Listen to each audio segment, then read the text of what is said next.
मौसी मुस्कुराते हुए मेरे पास आ गई और उन्होंने मुझे गले लगा लिया। मैं उनको देखकर बहुत खुश हो गया था, क्योंकि यहाँ मेरी जान पहचान वाला कोई नहीं था। मौसी का बचपन मेरे गांव में ही बीता था, क्योंकि वो अपने एक रिश्तेदार के यहाँ पढ़ाई करती थी। इस तरह मौसी का मुझसे लिपटना मुझे बेहद सुकून दे रहा था।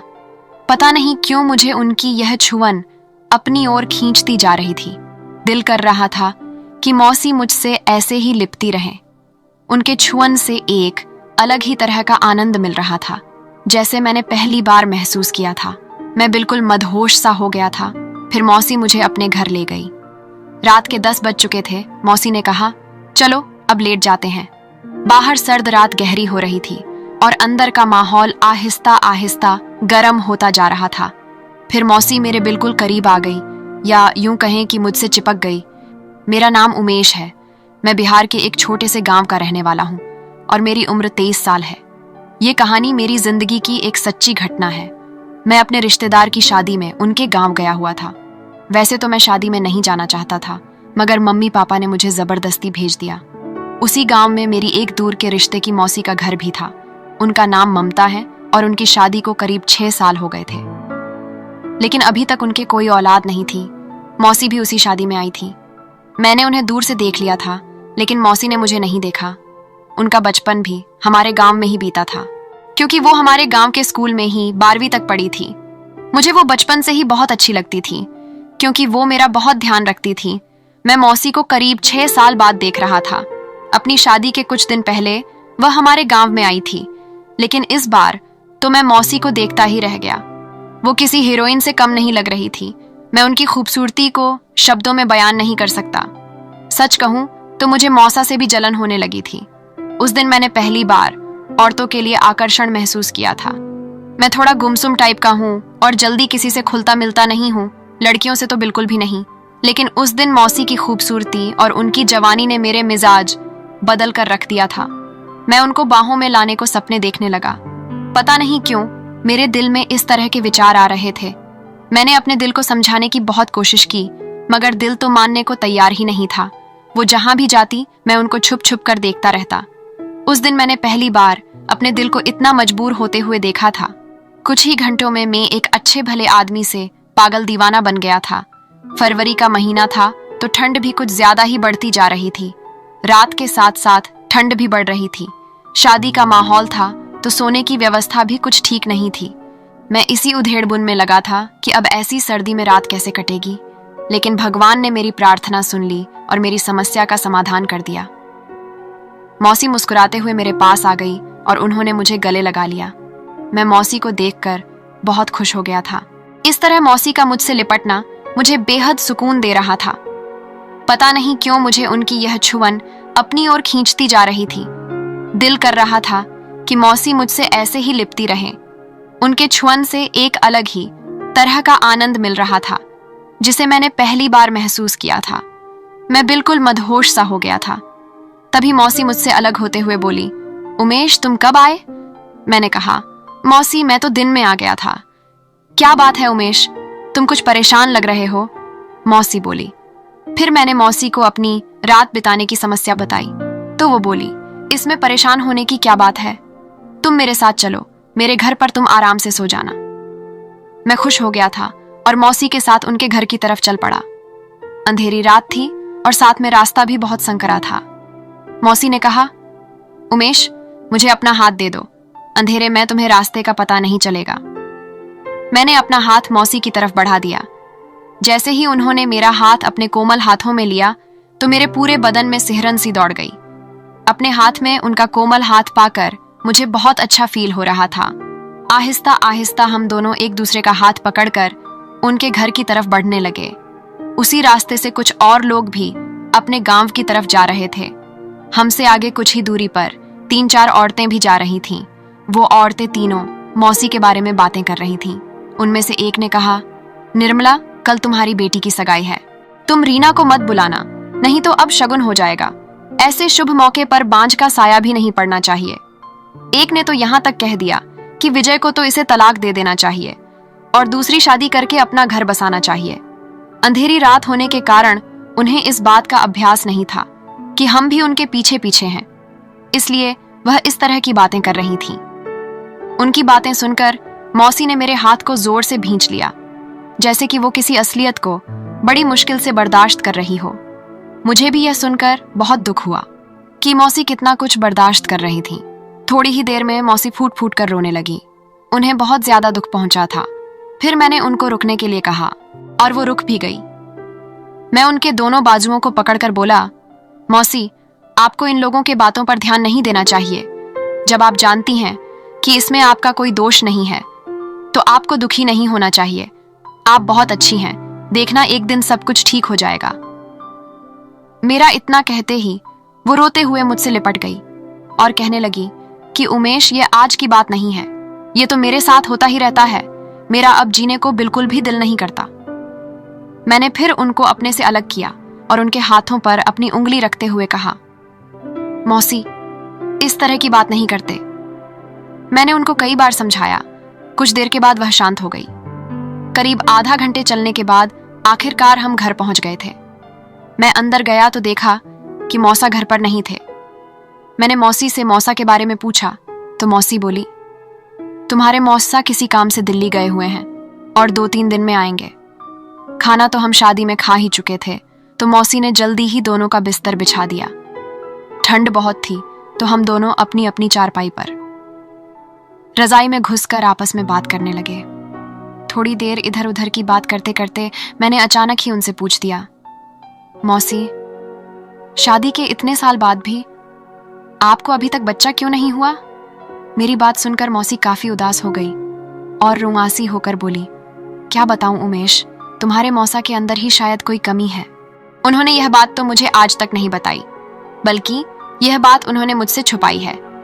जिस क्लिनिक में वो टेस्ट करवाने गए थे वहां एक मेरी फ्रेंड काम करती है, तो उसने मुझे बताया कि तुम्हारे पति को इस तरह की प्रॉब्लम है। मैंने भी आज तक उनसे कभी इस बारे में कोई बात नहीं की। हाँ, एक बात जरूर है कि वह साधु महात्माओं पर ज्यादा विश्वास करते हैं और उन पर बहुत ज्यादा भरोसा करते हैं और उन पर पैसा भी बहुत ज्यादा लुटाते रहते हैं। कोई कहता है कि 6 महीने में खुशखबरी मिल जाएगी और कोई साल के अंदर खुशखबरी मिलने की बात करता है। ये सब 6 सालों से चलता आ रहा है। एक ने तो अभी 3 महीने में ही खुशखबरी का वादा किया है। लेकिन उमेश, मैं जानती हूँ कि इन सबसे कुछ नहीं होने वाला। और इतनी बात कहते हुए मौसी रोने लगी। मुझे भी अच्छा नहीं लगा और मैं अपनी चारपाई से उठकर उनके चारपाई पर जाकर बैठ गया। अपने हाथों से मौसी के आंसू पोंछने लगा। फिर मैं मौसी के आंसू पोंछने के बाद अपने चारपाई पर वापस आने लगा तो मौसी मेरा हाथ पकड़कर बोली, उमेश, अगर आज तुम नहीं होते तो शायद मैं कुछ कर बैठती। तुम बहुत अच्छे हो उमेश, तुमने आज मुझे बचा लिया। फिर उन्होंने मेरा हाथ अपने हाथों में ले लिया और कहने लगी, बहुत कम ही मर्द ऐसे होते हैं जो औरत के दर्द को और उनकी भावनाओं को समझ पाते हैं। तुम उनमें से एक को उमेश। मुझे यह सुनकर अच्छा लग रहा था। बात करते हुए मौसी मेरे हाथ को दबाए जा रही थी। मैं उनके बारे में तो कुछ नहीं कह सकता था, मगर मेरे दिल के अंदर एक तूफान उठ रहा था। मेरा भी दिल कर रहा था कि मैं भी उनको छू लूं, मगर मेरा विवेक मुझे इसकी इजाजत नहीं दे रहा था। फिर उन्होंने कहा, जो भी लड़की तुमसे शादी करेगी वह बहुत खुश नसीब होगी, क्योंकि तुम औरतों की इज्जत करते हो और उनकी भावनाओं को भी अच्छे से समझते हो। वह अपनी ही बातों में मशगूल थी, लेकिन अचानक ही उनका ध्यान मेरी तरह गया। उन्होंने देखा कि इस सर्द रात में मैं बिना कुछ ओरे ही बैठा हूं। फिर उन्होंने कहा, उमेश, रजाई के अंदर आ जाओ, ठंड बहुत है। ये सुनने के बाद मेरे दिल की धड़कन तेज होने लगी। मैं समझ नहीं पा रहा था कि ये सब क्या हो रहा है और क्यों हो रहा है। अब हम दोनों रजाई के अंदर एक साथ थे। उन्होंने कहा, सॉरी उमेश, मैं तो अपना ही दुखड़ा रोए जा रही हूं। तुम बताओ कुछ अपने बारे में, कैसी चल रही है तुम्हारी जिंदगी? मौसी, बस जॉब की तलाश में ही गुजर रही है, मगर जॉब है कि मिलती ही नहीं। कोई बात नहीं उमेश, अभी तो तुम्हारे पास लंबी जिंदगी पड़ी है, जॉब मिल जाएगी। मौसी मेरे बिल्कुल करीब आ गई, या यूं कहें कि मुझसे चिपक गई। उमेश, तुम्हारे मन में कभी ऐसा विचार नहीं आया कि तुम्हारी भी एक गर्लफ्रेंड होनी चाहिए? विचार तो मौसी आते हैं, मगर कोई ऐसी मिली ही नहीं आज तक। फिर मौसी मेरी तरफ मुड़ गई। फिर उन्होंने कहा, उमेश, तुम्हें किस तरह की गर्लफ्रेंड चाहिए? मैंने भी तपाक से कह दिया कि बिल्कुल आपकी तरह चाहिए। फिर उन्होंने मुस्कुराते हुए कहा, मेरी तरह ही क्यों चाहिए? क्योंकि आप बहुत सुंदर हैं और समझदार हैं और एक अच्छे दिल के इंसान भी हैं। तुम झूठ बोल रहे हो, मौसी ने कहा। मौसी, मैं झूठ क्यों कहूंगा? काश आप मेरी नजरों से देख पाती। फिर उन्होंने एक ऐसा सवाल पूछा जिससे मेरा दिमाग एकदम चकरा गया। उन्होंने पूछा कि क्या मैं तुम्हें अच्छी लगती हूं? मैंने कहा, अच्छी नहीं मौसी, बहुत अच्छी लगती हो। अब मुझे थोड़ा थोड़ा यकीन हो रहा था, अब मौसी भी मुझ में इंटरेस्ट ले रही है। बाहर सर्द रात गहराती जा रही थी और अंदर का माहौल आहिस्ता आहिस्ता गर्म होता जा रहा था। फिर मौसी बोली, तुम पहले इंसान हो उमेश, जिसे मुझ में इतने गुण दिखते हैं। ऐसा लग रहा था जैसे मेरी बातों से मौसी को बहुत खुशी मिल रही थी। मिलती भी क्यों ना, हर इंसान तारीफ का भूखा होता है। मैं मौसी से एक बात कहना चाहता था, लेकिन शब्द जुबान पर आते आते रुक जाते थे। लगता था कि मौसी कहीं मेरी बात को बुरा ना मान जाए। पता नहीं क्यों मैं मौसी को हमेशा खुश देखना और उनके हर गम मिटाना चाहता था। फिर मैंने हिम्मत करके मौसी से बोल ही दिया, मौसी, मैं एक बात कहना चाहता हूं, आप बुरा तो नहीं मानोगी? उमेश, तुम कुछ भी कह सकते हो, मैं तुम्हारी किसी भी बात का बुरा नहीं मानूंगी। मौसी, मैं आपको औलाद का सुख देना चाहता हूं। यह बात सुनते ही मौसी एकदम खामोश हो गई और मुझे भी कुछ घबराहट हुई। कुछ देर बाद खामोशी को तोड़ते हुए मैंने कहा, मौसी, मुझे माफ कर दो, शायद मैंने गलत कह दिया है। नहीं नहीं उमेश, तुम कुछ भी गलत नहीं कह रहे हो। तुमने तो अपना समझकर ही मुझसे ये बात कही है। मैं तो उमेश ये सोच रही हूं कि यह गलत नहीं होगा क्या फिर? मैंने कहा, अगर बहुत कुछ ठीक करने के लिए थोड़ा सा गलत किया जाए तो मेरी समझ में यह गलत नहीं होगा। फिर मौसी बोली कि उमेश, मैं तुम्हारी बात से सहमत हूं, लेकिन मुझे सोचने के लिए कुछ वक्त चाहिए। मैंने कहा, ठीक है मौसी, आप सोच लेना। फिर हम दोनों सो गए थे, क्योंकि अगले दिन मुझे बारात के साथ जाना था। अगले दिन सुबह जल्दी उठ गया, क्योंकि 8 बजे मुझे बारात के साथ जाना था।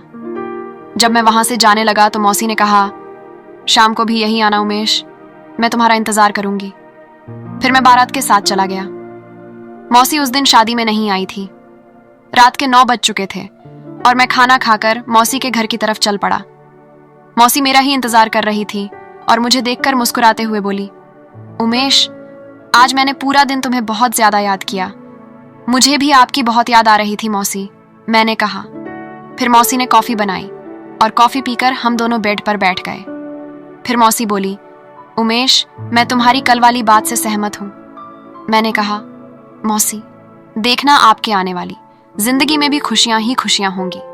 मौसी बोली, उमेश, तुम्हारा यह एहसान मैं मरते दम तक नहीं भूलूंगी और आखिरी सांस तक तुम मेरे दिल में एक देवता की तरह बसे रहोगे। फिर आहिस्ता आहिस्ता हम दोनों एक दूसरे की बाहों में समाते चले गए और 2 जिस्म एक जान हो गए। अगले दिन मौसी बहुत ज्यादा खुश लग रही थी। मैं भी उनको देखकर खुश हुआ था। फिर मौसी ने मुझसे कहा, उमेश, तुमने मेरी हर तमन्ना पूरी कर दी है, इसके लिए थैंक्स। मौसी, थैंक्स कहने की कोई जरूरत नहीं है।